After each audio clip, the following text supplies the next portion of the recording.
Bonjour, nous sommes aujourd'hui en présence de Marie-Hélène Vaillancourt qui est ici pour nous parler davantage du cancer du sein. Elle travaille à la Fondation du cancer du sein du Québec comme coordonnatrice au programme de soutien. Elle s'occupe surtout de l'éducation et de la sensibilisation au cancer du sein.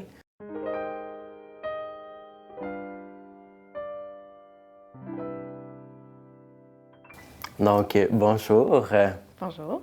On va commencer avec la première question.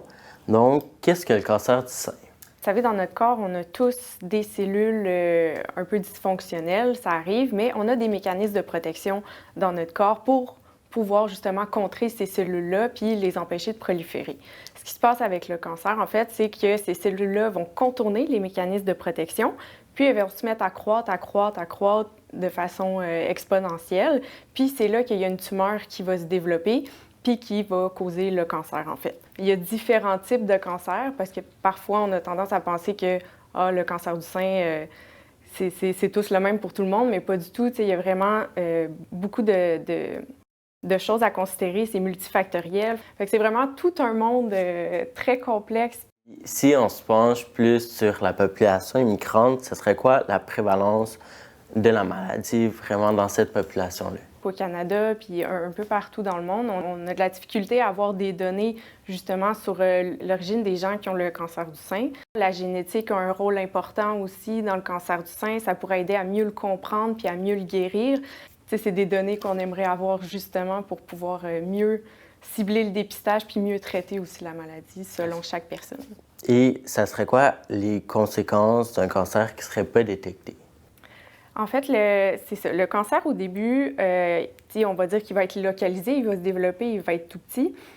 Selon le stade, en fait, soit il va rester localisé, mais si on le laisse grossir, qu'on ne le traite pas rapidement, bien à ce moment-là, il peut sortir puis s'infiltrer dans les tissus du sein. Puis après ça, se propager dans le système puis aller se greffer à d'autres organes du corps. À ce moment-là, on parle d'un cancer de stade 4, puis ça, bien, c'est un cancer qui est incurable, malheureusement. Aujourd'hui, on n'est pas en mesure de le guérir. On est capable de le contrôler parce qu'on le comprend un peu mieux, puis des fois, on arrive à prolonger la vie des personnes avec une certaine qualité de vie, mais on ne peut pas en guérir. Ensuite, c'est quoi les facteurs de risque qui sont associés au cancer du sein? En cancer du sein, les deux grands facteurs de risque, en fait, ça va être le sexe, donc d'être une femme. Déjà, malheureusement, ça augmente notre facteur de risque, mais ça ne veut pas dire que les hommes ne peuvent pas l'attraper. Il y a quand même 1 % des cas de cancer du sein qui vont toucher les hommes. Fait que c'est important de les sensibiliser aussi puis de leur dire que non, ça se peut, même quand on est un homme, de développer un cancer du sein. Puis sinon, bien, ça va être l'âge qui va être le plus grand facteur de risque. Donc, plus on avance en âge, plus on est à risque de développer un cancer du sein. C'est sûr que ça, c'est des choses sur lesquelles on n'a pas de contrôle, mais il y a quand même des actions qu'on peut faire pour réduire notre risque aussi. On mise beaucoup là-dessus quand on fait de la prévention, l'activité physique, bonne alimentation, saine hygiène de vie, ne pas fumer. On limite notre consommation d'alcool aussi. Il y a une corrélation entre la consommation d'alcool et l'augmentation du risque d'avoir un cancer du sein. Puis ensuite, par quelle méthode le cancer du sein peut-il être détecté? Idéalement, c'est sûr qu'il faut prendre l'habitude rapidement de faire une bonne observation des seins. Si jamais il y a un symptôme qui nous inquiète, à ce moment-là, il faut qu'on en parle à notre médecin. S'il juge que c'est pertinent, à ce moment-là, il va sûrement faire passer soit une échographie, une mammographie. Puis finalement, si tous ces examens-là sont concluants puis qu'ils demandent de pousser plus loin, on va aller faire une biopsie, qui est le seul examen qui peut confirmer que c'est un cancer du sein. OK. Donc, quand même beaucoup d'étapes. Ensuite, c'est quoi les symptômes du cancer du sein?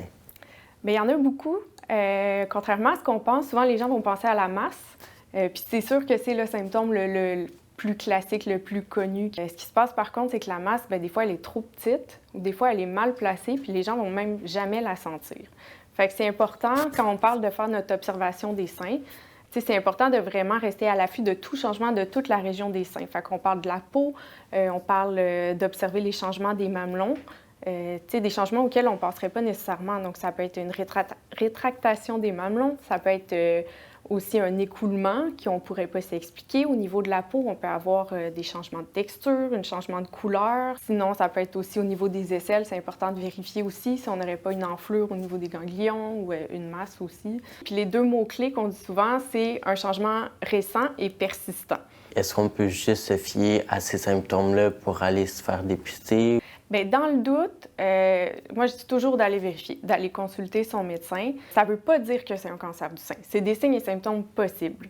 À la Fondation aussi, justement pour ça, on a mis en place une ligne d'écoute d'information pour les gens qui seraient justement dans le doute, qui auraient soit un symptôme ou qui sont dans le processus de prédiagnostic, qui se posent des questions sur comment ça fonctionne, qui vivent certaines formes d'anxiété aussi dans tout ce processus-là. À travers votre expérience, quels sont les mythes concernant le cancer du sein que vous entendez le plus souvent? Le cancer du sein, c'est un cancer qui se guérit bien aujourd'hui. Bien, ça, c'est un des mythes qu'on entend. Ça va justement dépendre beaucoup du stade du cancer, de ses différentes caractéristiques. On l'a mentionné, c'est multifactoriel, un cancer du sein. Puis quand une personne se fait diagnostiquer un cancer du sein à un stade 4, donc métastatique, c'est un cancer qui est incurable. Ce qu'on peut entendre aussi souvent, ça va être un cancer du sein, ça se développe à cause du stress. Le stress va causer le cancer. Ce qui pourrait expliquer un peu plus, c'est que le stress va faire adopter des mauvaises habitudes de vie. On va se mettre à fumer, on va consommer de l'alcool, on va moins bien dormir, on ne fera plus d'activité physique. Puis ça peut augmenter notre risque de développer un cancer à ce moment-là. Sinon aussi, ce qu'on peut entendre souvent, les gens ont peur d'aller faire la mammographie. Ils se disent « Ah, la compression du sein, ça peut développer un cancer ». Non, ça c'est complètement faux aussi. Il n'y a pas de danger associé à la mammographie. Sinon, on entend aussi toutes sortes de mythes qui ne sont pas fondés. Par exemple, que recevoir un coup sur le sein ou de porter un soutien-gorge trop serré. Porter du déodorant aussi. Ça n'a jamais été prouvé que ça pouvait développer un cancer du sein. Il n'y a pas de danger à ce niveau-là. Vous pouvez vous mettre du déodorant sur les aisselles. C'est super intéressant. Merci beaucoup. Merci d'être venu. Ça m'a fait plaisir. Merci à vous. Merci beaucoup d'avoir visionné nos capsules. N'hésitez pas d'aimer la vidéo et de laisser un commentaire et on se voit à la deuxième capsule.